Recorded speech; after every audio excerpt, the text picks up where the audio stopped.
Que o mundo está mudando de forma cada vez mais acelerada, ninguém duvida. E muita gente está debruçada sobre o estudo dos efeitos que essas mudanças podem ter nos mais diversos setores, como, por exemplo, economia, meio ambiente, as relações comerciais e políticas. No próximo painel, falaremos sobre o que vem pela frente com um foco muito definido e que tenho certeza que vai interessar a todos que estão aqui nos assistindo. O futuro da liderança. Como deverá ser exercida a liderança? Como o papel do líder vai mudar? Que habilidade é preciso ter no futuro para ser um líder? Vamos acompanhar a visão do historiador, professor, escritor e um dos mais reconhecidos pensadores do Brasil, Leandro Carnal. Carnal, fique à vontade, seja bem-vindo.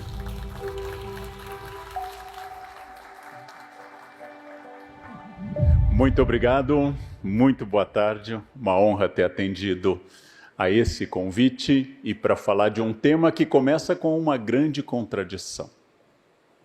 Eu, como historiador, graduado, pós-graduado, experiente dada a idade, tento saber algo sobre o passado.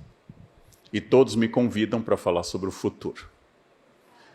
Para este gesto, eu deveria ter feito um curso mais interessante, como Búzios, jogar búzios, aprender a ler borra de café, como os árabes fazem tão bem, mas eu sou obrigado a pensar a partir do momento que nós estamos, se é possível falar em perspectivas, se é possível falar de futuro. Todos e todas aqui presentes sabem que nós vivíamos um acróstico, uma sigla, que eu utilizei durante uns 15 anos em palestras, que era o mundo VUCA, de volátil, incerto, complexo e ambíguo, variando apenas o U em inglês para o nosso incerto. Este acróstico perdeu sentido quando, em abril do ano passado, com a aceleração de alguns processos causados pela pandemia, surgiu o acróstico BANI, de frágil, de brittle, de frágil, de ansioso, de não linear e incompreensível. O mundo é ansioso, haja vista a ascensão contínua das ações de companhias farmacêuticas que produzem remédio contra a ansiedade. Querem uma dica de investimento? Querem uma dica de futuro? Seu filho tem dúvida sobre o que fazer? Psiquiatria. Geriatria, talvez, nunca pediatria. A pirâmide etária está mudando, não há futuro para pediatras, há muito futuro para psiquiatras e geriatras. O mundo mudou bastante, ficou mais acelerado, e como eu costumo dizer, o mundo para o qual eu me preparei não ocorreu. Eu tive excelente formação no meu Rio Grande do Sul natal, tive excelente formação na USP, estudei fora, especialmente França e Estados Unidos. Nenhum professor me preparou, por exemplo, para a iluminação de live. Nenhum professor me deu uma dica em Paris sobre lives. Mas, pelo contrário, insistiram com o que havia de mais recente em tecnologia, como mimeógrafos, retroprojetores, e essas coisas que hoje têm o mesmo sentido de esculpir um machado com pedra do Paleolítico. Então, a primeira característica deste mundo que acelera o processo de transformação e que vai atingir o líder é a capacidade de acompanhar mudanças que não são mais geracionais. Acompanhem, durante séculos a humanidade escreveu com penas de aves, como gansos e cisnes. A partir da Revolução Industrial, surgiu a ponta da pena de aço. No fim do século XVIII, molhava-se no tinteiro a ponta da pena de aço, depois de mais de 1000 anos de uso de plumas de aves. No fim do século XIX, surgiu a caneta tinteiro, já com a própria bombinha dentro da caneta. Na década de 1930, surgiu a esferográfica. Entre uma coisa e outra, no mínimo 50 anos. E hoje, quando você leva seu iPhone do ano passado, porque ele tem um problema, o homem olha para você como se você apresentasse uma tábua de argila com escrita cuneiforme, e não tem mais nem fonte para isso, doutor. Não tem mais nem, porque isso aqui já é de abril do ano passado. Essa mudança ela é muito rápida E ela não pressupõe mais a possibilidade daquilo que fez a geração do meu pai, formada em Direito na Federal de Porto Alegre, que era receber seu diploma em 1959, colocar na parede, e passar 52 anos como advogado com aquele diploma, sem nunca ter feito MBA, curso, atualização, summit e o escambau. Só aquele curso. Hoje, se você já está graduado há 5 anos, você está defasado. Se você não fez outra graduação, uma pós-graduação ou cursos. Hoje não é mais possível que você decida gastar como se fosse um investimento, decida gastar o seu conhecimento da graduação ao longo dos anos. Você precisa ter o que hoje é moda dizer, chamado learnability. A learnability é a grande característica de liderados e de líderes. O modelo de liderança que se exaltava há 50 anos era ainda o modelo do século XIX. Homens decididos, enérgicos, ligeiramente autoritários. Estes eram os grandes construtores de impérios. Este é o modelo do século XIX, com transição no século XX para grandes magnatas. E estes homens que construíram indústrias de automóveis como Ford, indústrias de aço e petróleo como Rockefeller e outros, estes homens eram louvados pela sua capacidade de energia, de imposição de valores. Sempre foi uma virtude louvada em líderes homens. Quando as mulheres tinham as mesmas características, eram insensíveis, autoritárias ou excessivamente racionais. Isso foi uma coisa que não mudou. Tudo que é virtude nos homens é defeito nas mulheres, no mesmo campo. Então nós temos na liderança tradicional um gesto de ser iluminado. O modelo do líder do século XX é Churchill. 1940, o momento mais sombrio da história das Ilhas Britânicas. A França caiu, a Holanda caiu, a Noruega caiu, a Bélgica caiu, a Inglaterra está sozinha, lutando contra a Europa inteira. O parlamento sugere a Churchill, faça as pazes com a Alemanha, faça um acordo de paz. O Partido Conservador diz a ele, faça a paz. O rei George VI diz a ele, faça a paz. E ele diz, não se faz paz com um ditador nazista. E ele estava certo. A decisão de Churchill entre 40 e 41 de sozinho enfrentar o mundo é uma decisão que se revelou adequada, gesto de um líder que não baseava sua decisão em um mínimo múltiplo comum. Ao contrário de muitos de hoje, em que a decisão é simplesmente a soma de todas as decisões, o líder Churchill teve uma visão. Precisamos resistir, lutar, que um dia os americanos entrarão nessa guerra. Um ano depois, a União Soviética, e no fim do ano seguinte, os americanos entraram na guerra. Isso mudou tudo. A indústria norte-americana e o exército russo venceram a Alemanha nazista. E Churchill estava certo. E isto é louvado, e ele ganhou o prêmio Nobel como escritor de língua inglesa, e ele se transformou num dos líderes mais festejados, foi ministro novamente, 51 a 55, e quando faleceu em 1965, ele era um dos homens mais celebrados do antigo Império Britânico, que ele também viu desmoronar desde a independência da Índia em 47. Era o maior enterro da história do Reino Unido, superou o da Rainha Vitória. Hoje o maior é o da Lady Di. A Rainha Elizabeth, você sabe, nunca morrerá. Então nós não poderemos fazer essa comparação. Ela é uma Highlander e não vai. Aliás, o primeiro-ministro dela foi Churchill. Mas tadinho, né? Passou como tudo. Tudo passa, menos a Rainha Elizabeth II. Então, este líder era o líder do passado. Um líder que teve várias virtudes. A primeira delas, aprendeu. Porque Churchill tomou uma péssima decisão na Primeira Guerra, a Batalha de Galípoli. Churchill tomou péssimas decisões financeiras como Lorde do Tesouro. Churchill quase foi à falência durante a crise de 29, pessoalmente. É um homem que acumulou erros e já com uma idade em que não se começa mais na política, tornou-se primeiro-ministro em 1940. Logo, nós estamos falando de um homem que aprendeu, mas que tomou decisões muito solitariamente. Enfrentou pressões da esposa, do rei, do parlamento e do seu partido, e bateu o pé e convenceu pessoas ao caminho que nós sabemos o mais correto.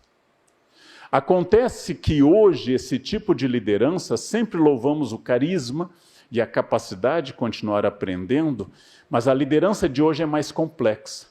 Porque o mundo está tão diverso, o mundo está tão variado, que nenhum líder consegue ver todos os aspectos, ele precisa ouvir mais aquilo que, há mais de 2.500 anos, era um conselho do general Sun Tzu na arte da guerra. Nenhum general vence se não ouvir o soldado na trincheira.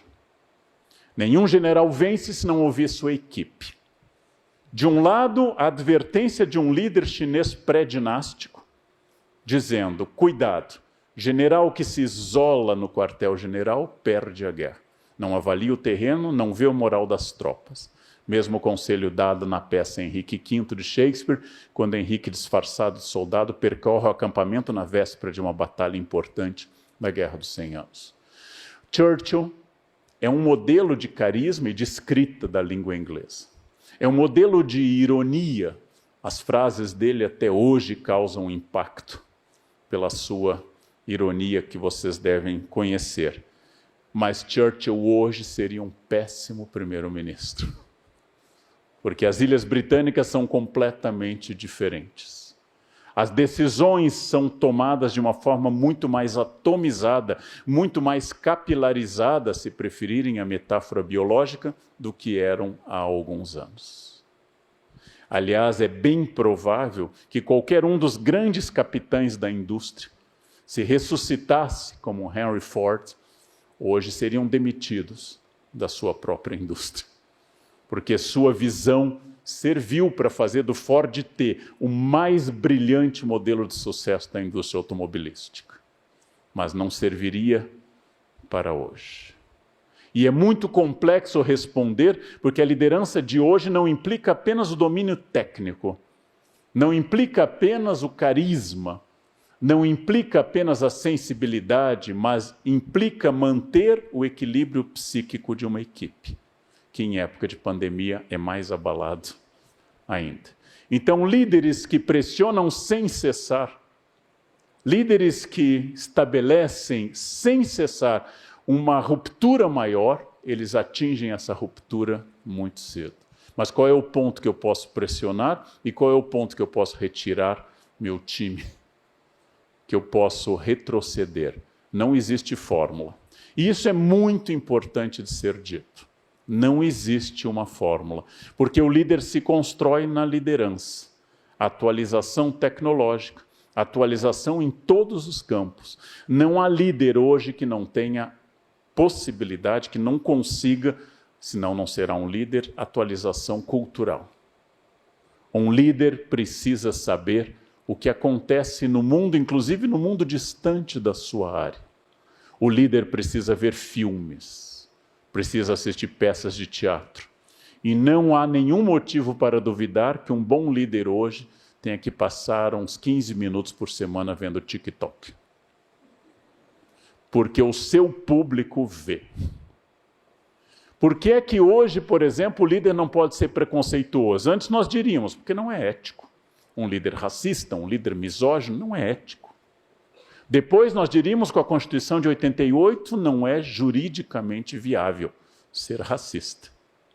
Hoje eu diria, o racismo, o preconceito atacam o público, especialmente num país como o Brasil. Logo ataca a sua planilha Excel, é virtude via lucro.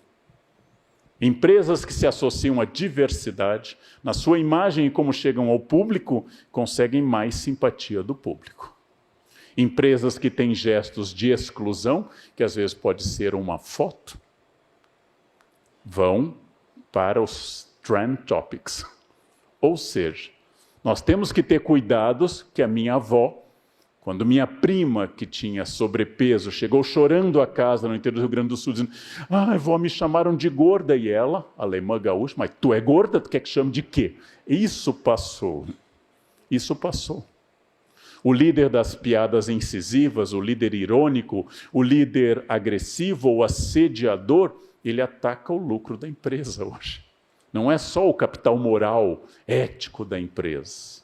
Um ambiente de assédio é um ambiente de medo. E o líder que favorece o assédio, ou usa essa máxima tão romana de dividir para governar, joga um contra o outro, que é facílimo fazer, basta analisar qualquer festa de Natal em família, é facílimo jogar um lado contra o outro. O líder que faz isso provoca um ambiente de medo, e o ambiente de medo é um ambiente menos produtivo. É um ambiente onde as pessoas não dão o melhor de si. Qual é a grande virtude desse líder que está se desenhando nesse mundo VUCA BANI? Em primeiro lugar, eu já disse algumas coisas como atualização, estímulo ao equilíbrio psíquico, capacidade de carisma, mas, segundo lugar, eu quero, depois de todas essas virtudes, falar de uma ideia muito estranha no Brasil. Eu, como líder, estou em serviço. Logo, quanto maior o número de liderados, a mais gente eu sirvo. Se eu sou professor, eu sirvo aos meus alunos na Unicamp. Meu chefe de departamento serve a mim e aos alunos. E meu diretor da Faculdade de Filosofia, Letras e Ciências Humanas serve a todos nós. Como no Brasil nós temos tradição de coronelismo e mandonismo, nós achamos que o objetivo da instituição é servir ao líder. Toda vez que isso acontece, uma empresa começa a ter problemas. Ou seja, ela se isola em torno de uma liderança centralizadora e autoritária. Ah, mas nós estamos bem. Nós tomamos decisões corretas. Semana passada compramos não sei quanto bitcoins. Olha o que aconteceu no mercado. Nós estamos bem. Bem, a Varig também esteve. As indústrias reunidas, Francisco Matarazzo, tinham 364 fábricas. A Kodak já dominou a maior parte do mercado fotográfico do planeta. E tudo isso, em cada case, que é muito diferente um do outro, existe uma liderança que pega o sucesso e transforma esse sucesso num direito adquirido e não numa luta constante. A liderança hoje é a capacidade de um esforço contínuo, que quando eu comparo, sempre me vem à cabeça a mesma metáfora, que é, esforço é banho. Gente. Tomou ontem, parabéns. Hoje de novo. Se tiver atividade lúdica, erótica à noite, outro banho. Ou seja, esforço é banho. Mas eu venho tomando banho há 15 anos. Parou, fede. Imediatamente. Então, você fez inglês e francês, aprendeu a lidar com planilhas sofisticadas, você se desenvolveu em matemática financeira, ótimo, e se explica o ponto que você chegou até aqui. Não vai garantir o seu futuro. Como eu disse a vários alunos brilhantes da elite paulistana, meu filho, você tem um grande futuro pelas costas. Porque pela frente não tem nada. Família que lhe dá viagens, inglês aprendido esquiando em Aspen, garante muita vantagem. Mas acontece que tem gente que tem isso e ainda tem fogo no olho, energia e ganas. Isso Darwin chamou de seleção natural, nós chamamos hoje de capitalismo. Você não tem essa força, não tem essa energia, não se preocupe, a cadeira do poder está sempre ocupada, sempre. Sempre ocupada. Você não tem força para renovar, não se preocupe, alguém mais jovem e mais produtivo, pela metade do preço que você cobra, fará o mesmo serviço. A cada momento isso deve servir para uma ideia de desenvolvimento contínuo, de prazer em ser melhor, de reinventar-se, de competir consigo mesmo, de como pessoa perfectível pensar, eu como líder tenho que estar melhor esse ano do que eu estava há 5 anos. A promessa que eu fiz à minha família quando vim para São Paulo fazer pós-graduação em 1987, ao recebê-los a primeira vez, num apartamento que era de facílima limpeza, porque bastava sentar no meio e esticar a mão que alcançava toda a extensão da área construída, eu disse, a cada ano que vocês me visitarem, eu estarei melhor. E foi verdade. Considerando o ponto de partida, não foi um grande esforço, mas a cada ano eu estive melhor. Eu não estou competindo com bilionários, nem com pessoas na lista da Forbes. Eu estou competindo comigo mesmo. E estar melhor não é estar morando num lugar maior. é saber mais, continuar tentando manter o meu corpo funcional, que é o que a gente pode ter, e tentando achar novos horizontes. Quero contar brevemente como funciona essa estratégia para mim. Há 2 anos, reuni a equipe do meu escritório, então um ambiente físico, hoje não tenho mais um ambiente físico, a pandemia acabou com isso, e disse, nós estamos bem? Voz unânime da equipe, muito bem. Temos palestras marcadas para 2 anos. As editoras lutam pelo direito de publicar um livro seu. Tem convites variados. Então, estamos no apogeu? Estamos. Mau sinal. Isso é um pressentimento do início do fim, eu disse. Se nós estamos aqui, isso é a lua de mel. Depois vem as bodas de prata, de ouro, e assim por diante. É hora de reinventar tudo. Onde eu posso crescer? No Brasil, talvez não. Vamos para o exterior. Vamos preparar para o ano que vem uma palestra em inglês muito boa, uma em espanhol muito boa. Vou publicar em inglês e espanhol para acompanhar a palestra um livro. E a minha equipe conseguiu logo, abril de 2020, palestra em Nova York, local nobre. Palestra pronta, data show comprada a preço de ouro, livro publicado. Veio a pandemia, tudo fechou. Nova York fechado, perdi o Airbnb alugado. Não tem problema, eu tenho resiliência, capacidade máxima da liderança. Abril de 2021, nós vamos arrasar. Arrasamos, porque foi cancelado de novo. Não abriu, em abril desse ano, Nova York não estava aberto. Nesses 2 anos eu tive chance de aprimorar essa palestra, lançar mais obras, traduzir mais livros, e agora eu estou dizendo que em 2022 começa a minha carreira internacional. Eu não sei se ela vai começar, ou se a variante Delta, Y, Ômega vai triunfar. Mas nesse esforço de continuar expandindo o meu horizonte, eu me reinventei. Eu me reinventei procurando a televisão, eu me reinventei tentando fazer outras coisas, eu me reinventei às vezes onde parecia estranho, porque há 3 anos uma das chaves de uma boa fala era um data show. E hoje que as pessoas estão com fadiga de Zoom, isso é uma doença diagnosticada, fadiga de Zoom, já está na lista psiquiátrica americana, as pessoas não querem mais telas, elas querem ver o rosto, elas estão com saudades de rosto, de contato olho no olho. Então, a todo instante eu tive que reinventar tudo isso.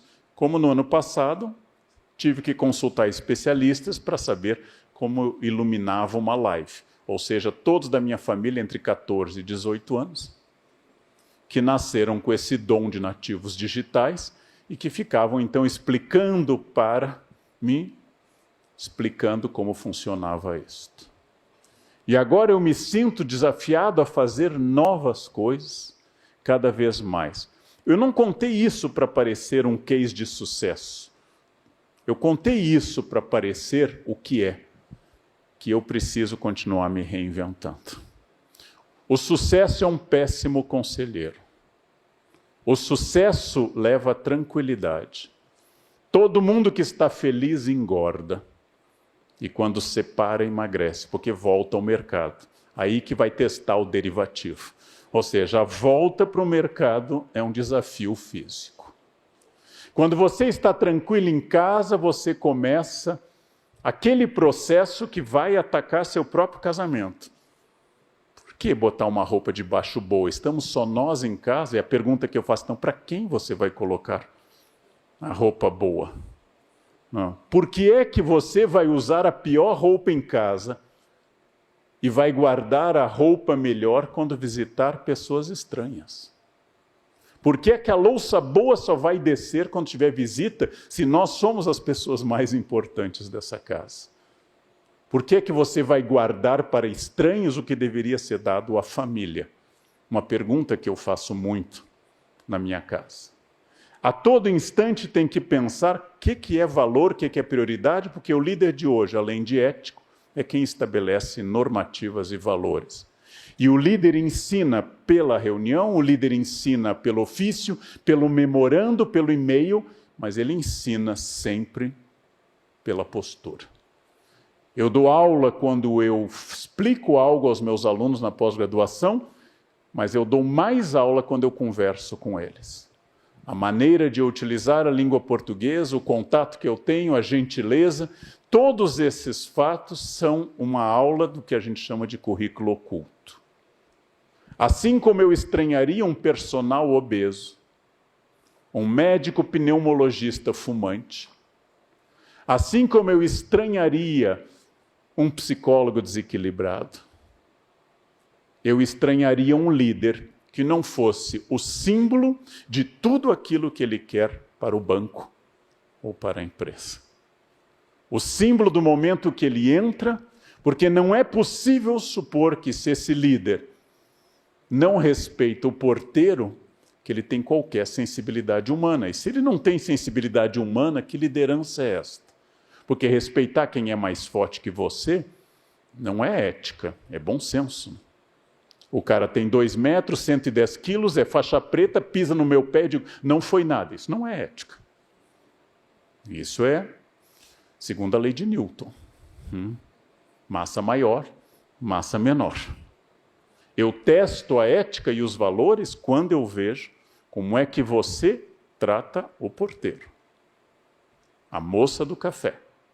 Este é o início de um processo. E a liderança contamina rapidamente pelo mau exemplo e lentamente pelo bom exemplo. Infelizmente, a humanidade degenera facilmente e melhora lentamente. O mal é alopático, o bem é homeopático. O mal é rápido.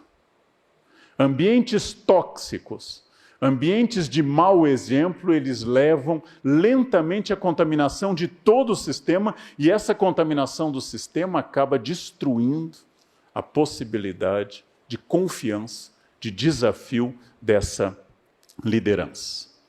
Então, se ainda é impossível falar do futuro da liderança, é óbvio que hoje é possível falar de um presente que ela é menos centralizada. Mas não confundam este modelo com um modelo populista, que é aquela pessoa que tem que tomar uma decisão, vendemos ou não tal aplicativo, e as pessoas então dão opinião, e a opinião numericamente vitoriosa o líder segue. Isto não é líder, isso se chama algoritmo. Isso quem faz é o algoritmo, a inteligência artificial e o robô. O líder é capaz de fazer uma visão porque só ele tem esta visão. Porque se eu sou o líder de um hospital, é claro que o pessoal da cozinha considera que o objetivo do hospital é a refeição. E é claro que o pessoal da segurança considera a segurança o objetivo do hospital. E eu, como líder, sei que cozinha e segurança estão a serviço de um bem maior. E as pessoas que procuram hospital procuram pelo restabelecimento da saúde, mas é importante que a cozinha e a segurança funcionem. Só o líder tem a visão de todo o processo, deve ouvir todo mundo, como recomendava Sun Tzu, mas deve tomar a sua decisão. E isto se chama protagonismo. O que é protagonismo? Posso dar muitas definições filosóficas, tenho várias, mas vou dar uma inesquecível para vocês. Protagonismo é incluir o seu esfíncter na reta. Isso é protagonismo. Quando você inclui seu esfíncter na reta, você passou a ser protagonista. Você parou de ter o hábito tão sólido no nosso amado país de é o sistema, a culpa é do governo, o momento é difícil, é de crise, Mercúrio ficou retrógrado.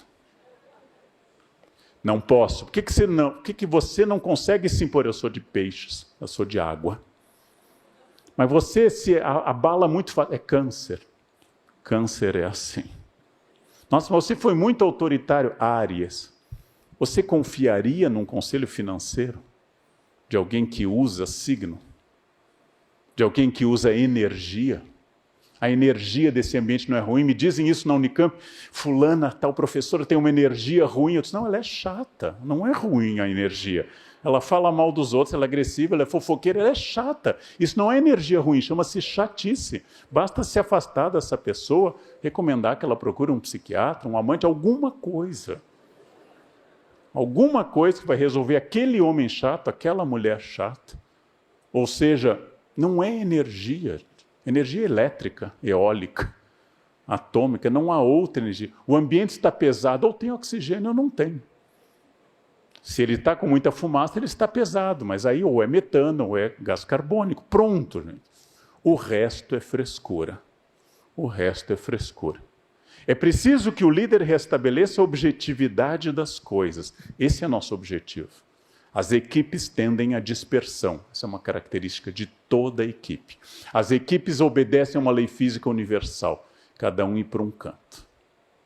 As equipes tendem a perder o foco na reunião. O líder é o que reconduz a esse foco, sempre destacando na medida do possível, se for possível, o elogio público, a crítica em privado, mas o líder não se omite, inclusive, vendo que alguém não faz parte daquele objetivo, vendo que a pessoa não incorpora aqueles valores, com todo o respeito do mundo, oferecer a essa pessoa a chance de crescer na concorrência. Ou seja, também isso é uma decisão de líder. Quem ama, educa seus filhos, quem lidera sabe agregar e cortar, porque eu respondo pela equipe e não pelo bem-estar de uma pessoa. Eu respondo pelo bem-estar de muitas pessoas. Não é autoritarismo, mas é autoridade. Líder tem autoridade. Isso também é protagonismo da pessoa que não faz reclamação, mas faz críticas. Qual é a diferença? Reclamação é constatar um problema. Está quente aqui. Crítica é quando eu digo, essa temperatura inviabiliza nosso trabalho. Poderíamos comprar um ar-condicionado, abrir as janelas ou fazer um dress code adequado a essa temperatura. A crítica oferece uma saída que me inclui, de novo, protagonismo. Mas nós somos tentados permanentemente, nós somos seduzidos pela ideia de que a culpa tenha que estar no outro. No livro que a nossa cultura considera fundacional, a primeira pergunta de Deus a Eva, você comeu a maçã? Ela diz, foi a serpente. E para Adão, foi a mulher que me deu.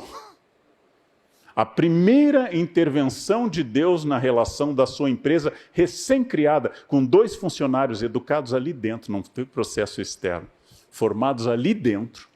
O código de ética, na semana de compliance, só tinha uma regra. Não pode comer aquela fruta, o resto pode tudo. Pode tudo. A família perfeita, gente, sem sogra, sem cunhado, sem genro, sem nora. Só os 2 eternamente jovens, só com uma regra, criados por Deus à perfeição. Fizeram a semana de compliance, terminaram, foram, comeram um fruto. Nós somos descendentes deles. Onde houver humanos, há erro. Onde houver humanos, há surpresas, porque nós somos randômicos. Ao contrário das abelhas, ao contrário das formigas. Abelhas e formigas são animais perfeitamente adaptados que obedecem 100% ao instinto e ao código genético. Nenhuma abelha operária amanhece com instinto republicano. Vamos derrubar essa rainha vagabunda que só dilapida o tesouro da colmeia. Abaixo o zangão, viva o poder das abelhas. Não existe feminismo entre as abelhas, não existe socialismo. Não existe liberdade, não existe dúvida, não existe crise, não existe insônia, porque ela só tem uma tarefa. A mesma tarefa que faz o salmão procurar o rio que ele nasceu, que faz a abelha colher o pólen, que faz a formiga cultivar os fungos que alimentam o formigueiro. Mas nós somos livres. E sendo livres, somos randômicos. E sendo randômicos, somos o pior grupo para ser liderado. Porque quando o macho alfa da alcateia de lobos diz, é por aqui, todos seguem.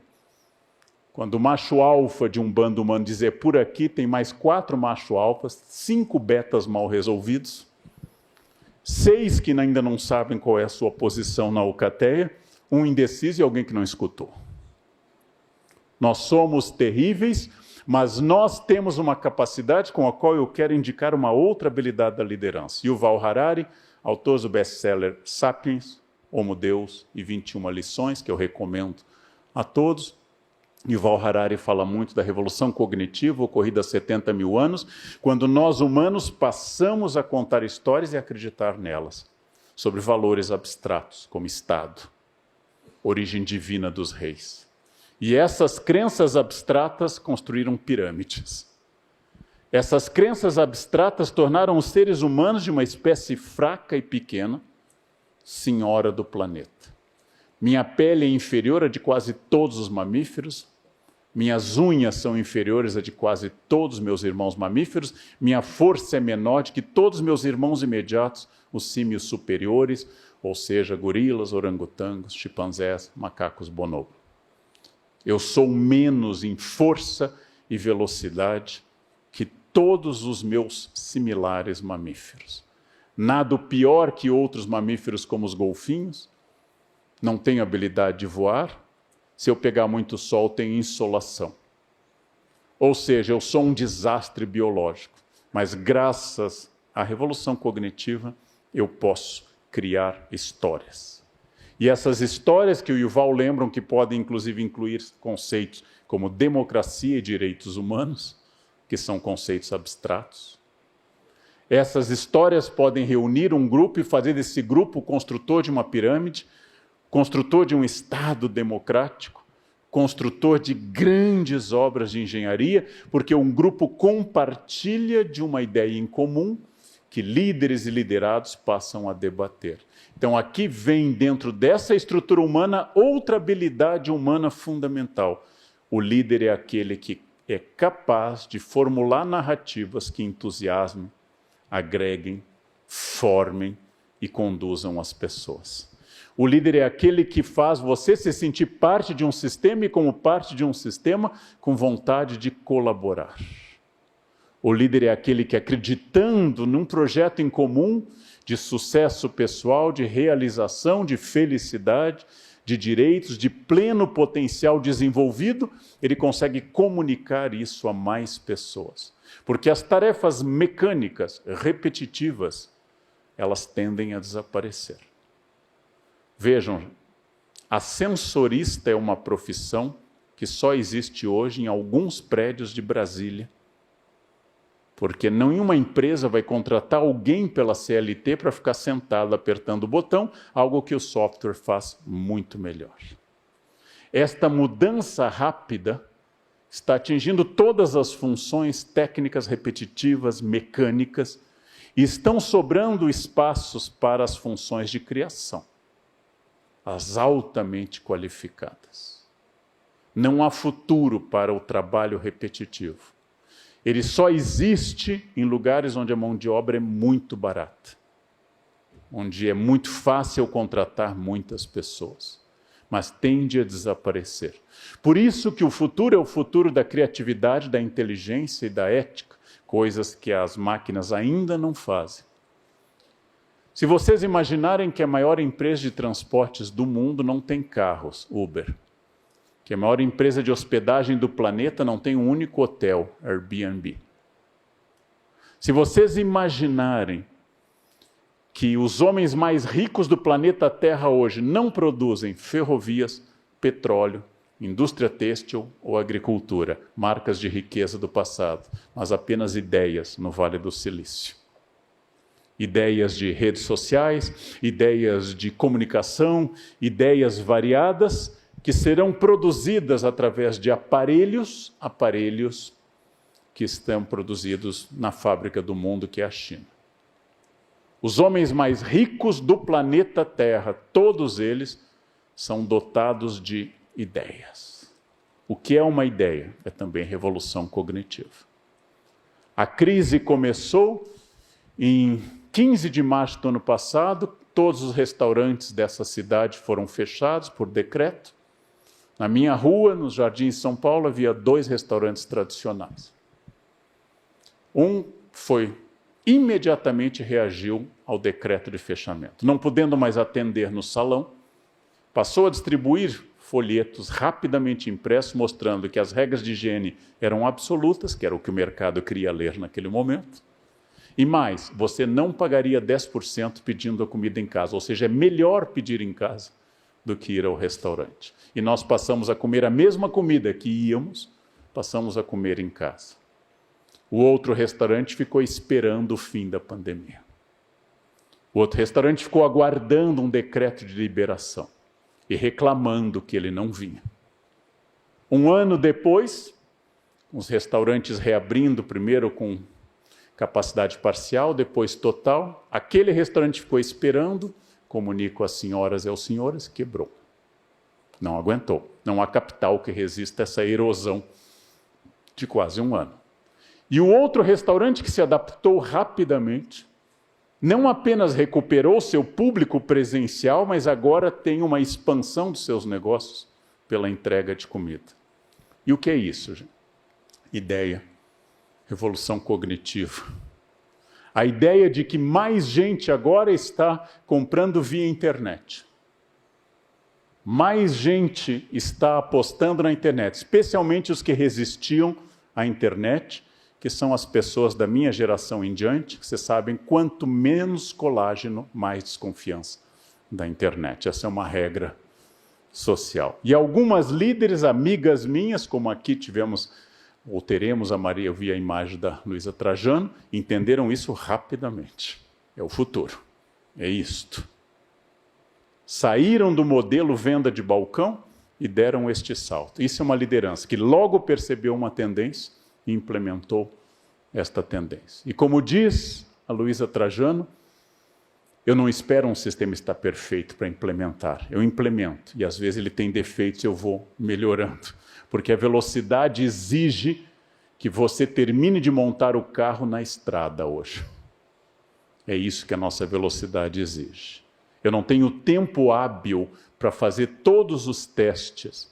Assim como nós produzimos uma vacina em tempo muito curto, sem estudos massivos de centenas de milhares de pessoas, porque a nossa necessidade de vacinas era maior do que era quando se deduziu 4 anos para fazer a vacina de cachumba, ou 20 para fazer a de varíola no fim do século XVIII.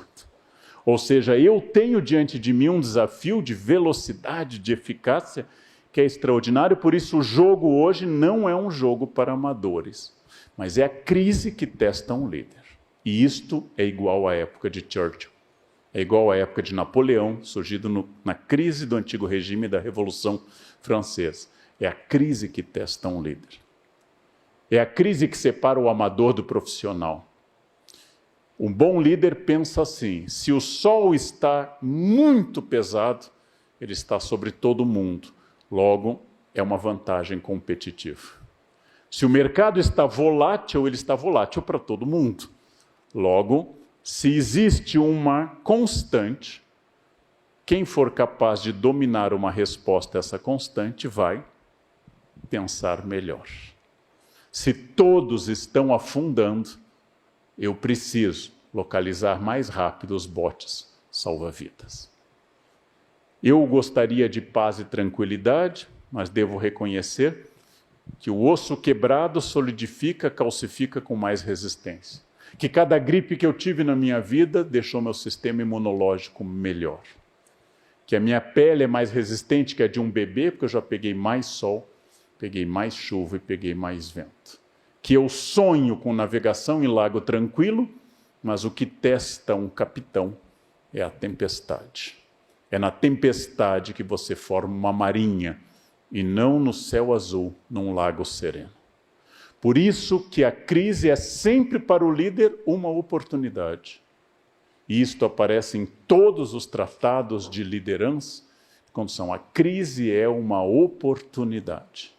Uma oportunidade de pensar imediatamente qual a melhor solução, e uma vez encontrada a melhor solução para o problema X e Y, eu imediatamente penso no momento seguinte. Ou seja, o que eu faço agora para continuar, sem descansar nos louros do passado. Não é possível que você se convença numa balada, quando você pergunta a uma menina, me fale sobre você, a dizer, eu fui Miss Sorocaba em 1980. Esse não é um bom argumento. Porque em 1980, eu era um rapaz de cabelo loiro, bonitinho. O tempo devasta tudo. Eu não posso usar um argumento do passado para hoje. Nossa, eu fui o primeiro aluno da turma de administração da USP. Nossa, eu aprendi alemão com 18 anos. Ótimo, isso explica você ter chegado até aqui. E agora? Ainda está no alemão?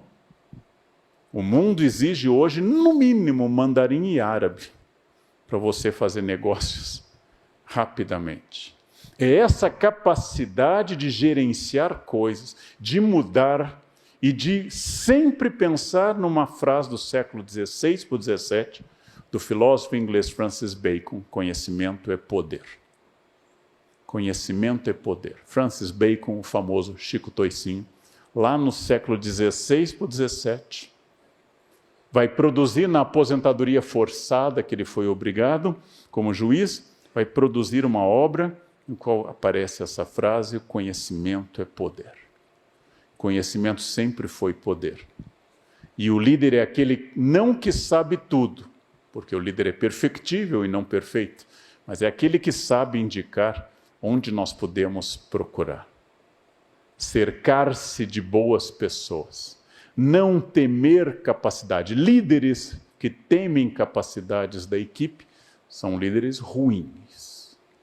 Líderes que invejam habilidades de alguém da equipe, líderes que enfrentam alguém da equipe pela sua evidente capacidade, são líderes ruins. Na verdade, eles funcionam como aquele mau professor que, na verdade, é só um aluno mais adiantado. Quando é que eu sou um mau professor? Quando eu, do alto da minha experiência, uso do meu conhecimento para marcar poder com um aluno meu. É claro que eu sei mais do que um aluno meu naquele campo específico.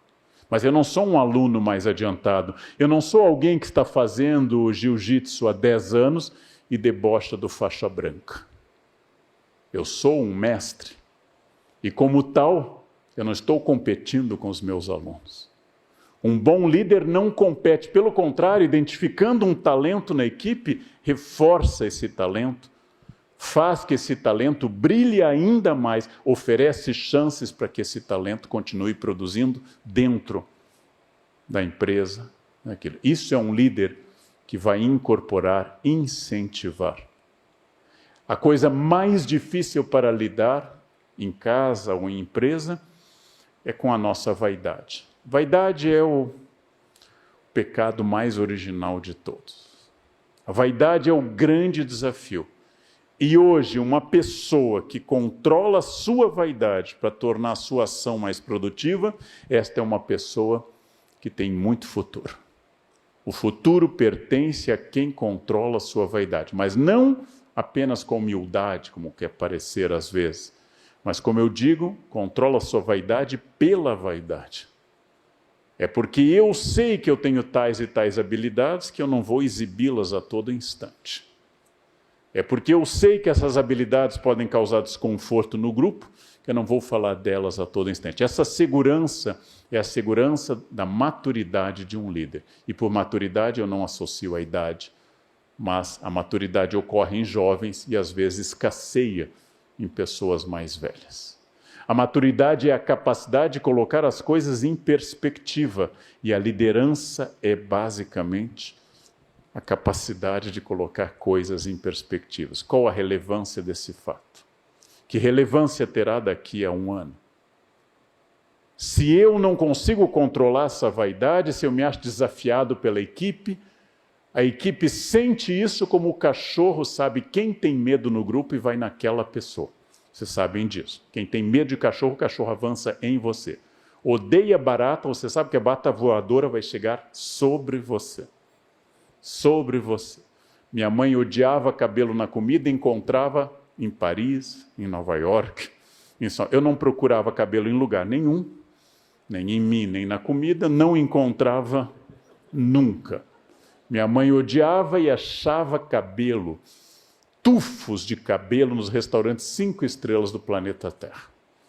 Alguns chamam isso de karma. Aquilo que você tem, lhe acontece. O líder não pode ter medo da sua equipe, deve conhecer, somos todos seres humanos, e quanto mais eu conhecer minha equipe, mais e mais, eu vou poder extrair o melhor de todos.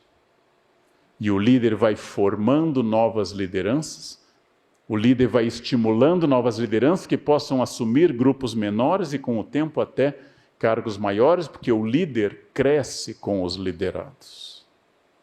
Eu estou apontando um modelo ideal de líder, eu estou apontando um modelo ideal de comando, que naturalmente, na prática, ninguém tem todas essas virtudes. Ninguém é perfeito, mas todas e todos aqui, sentados aqui ou acompanhando via internet, são perfectíveis. Perfeito, do latim perfectum, é feito até o fim. Ninguém chegou ao fim aqui. Ninguém chegou até o fim. O fim, a última experiência, a experiência mais decisiva é a morte. Eu sou perfectível e eu posso melhorar a cada nova etapa. A liderança é feita de uma ampliação de visão. Se você lembra de um fato há 5 anos em que você perdeu o equilíbrio, teve uma discussão no trânsito, teve uma discussão no trabalho, em família, e lembra com vergonha disso, porque você teve uma overreaction a uma coisa pequena, parabéns, você cresceu. A vergonha é sinal de uma consciência que você tem hoje. Durante 27 anos fui para a Unicamp várias vezes por semana, e muitas vezes um motorista cortava a minha frente, às vezes no pedágio, na Bandeirantes, minutos, segundos antes de eu entrar na praça de pedágio, alguém passava à minha frente. E às vezes, atacado de alguma fúria, possuído por algo, o motorista baixava o vidro e mostrava o dedo do meio. Uma vez um colega meu da Unicamp perguntou, ele mostrou o dedo para você? Eu disse, pois é, mas não me seduziu, não achei o dedo expressivo, aquele dedo que dá vontade de seguir. Achei que ele mostrou o dedo do meio. Que importância tem na minha vida um motorista mal resolvido? Que importância tem na minha vida aquele ser que me cortou, furioso, carregando, como me disse um taxista no Rio, numa metáfora que eu acho maravilhosa, todos os carros, professor, são caminhões de lixo. Eles trazem lixo de casa, trazem lixo das suas dores e quando encontram alguém, despejam o lixo em cima da pessoa. Qual é o significado de eu discutir no trânsito? Um motorista que pode ser desequilibrado, pode estar drogado, pode estar armado. Um motorista que se me bater é ruim, se eu bater nele é pior. E nós podemos perder mais do que está envolvido. Quando você consegue pensar com vergonha nesses desequilíbrios, quando você consegue se afastar desses desequilíbrios, quando você consegue olhar à distância e dizer, nossa, que coisa terrível, parabéns, você cresceu. Quando você tem 18 anos e um colega lhe diz, quero ver se você é homem, acelera, você não tem certeza se é homem. E você acelera. Aos 58, quero ver se você é homem, eu também quero, mas hoje não vai dar. Hoje eu estou numa dúvida atroz, profunda e assim por diante. Ou seja, a todo instante eu necessito o desafio de fazer algo melhor, ser mais senhor de mim. O líder é alguém sábio, ou pelo menos alguém amigo da sabedoria. O líder é aquele que indica bons cursos, bons livros, bons vídeos. É aquele que dá o exemplo pela fala, que tem visão imediata e de futuro e toma a melhor decisão baseada nos melhores dados disponíveis naquele momento. Inclusive com a capacidade de dizer, aquela decisão tem que ser mudada, porque só gente muito segura volta atrás. Só gente muito segura é capaz de fazer aquilo que eu levei anos dando aula, chegar e dizer para um aluno que pergunta e dizer para ele com toda tranquilidade, eu não sei. Isso que você perguntou, eu não sei. Mas quando eu tinha 19 anos e estava começando, eu achava que dizer eu não sei era o fim da minha carreira. Hoje eu digo não sei com uma facilidade enorme.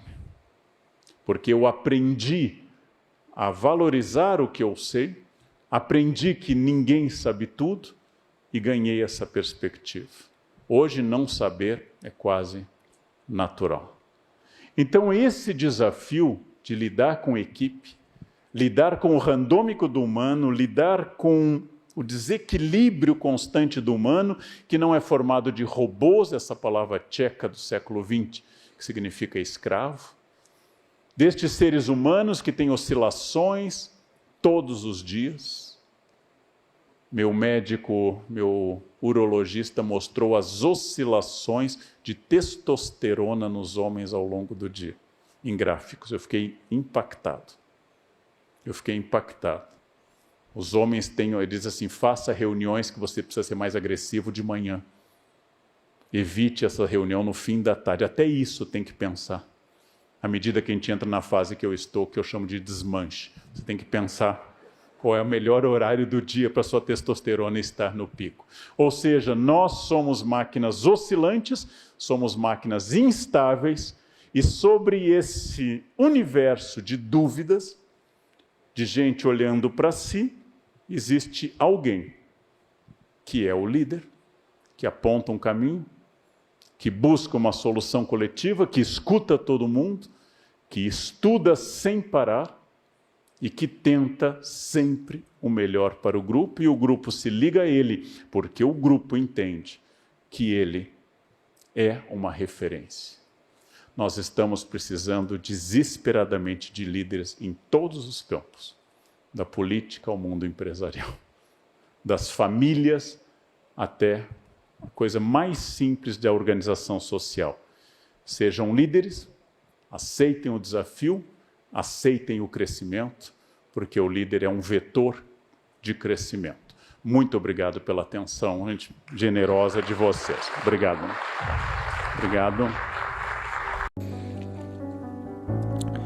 E se você gostou dessa mensagem, curte, compartilha e se inscreva no canal. Eu sou Márcio Martins e eu vou ajudar você a realizar o seu sonho.